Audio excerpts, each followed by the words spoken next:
Salamat sa mga nag-express ng ganong confidence sa akin. So I am seriously considering it, preparing for that possibility. Kaya I think it is really necessary na magkaroon kami from our ranks ng strongest, best, most attractive and hopeful offer sa ating mga kababayan at mga kapwa-botante.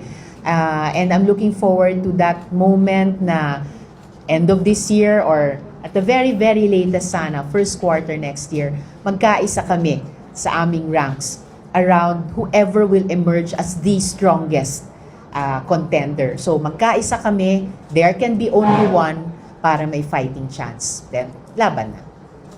Ano pong hinihintay natin na? Ano pong hinihintay natin na factor so that we can decide? Well, syempre yung mga indicators, for example, yung survey results of that strength, of that wide support mula sa ating mga kababayan ng botante. Kasi yun naman yung pinaka-importanting factor, I believe, in terms of viability ng isang kandidatura.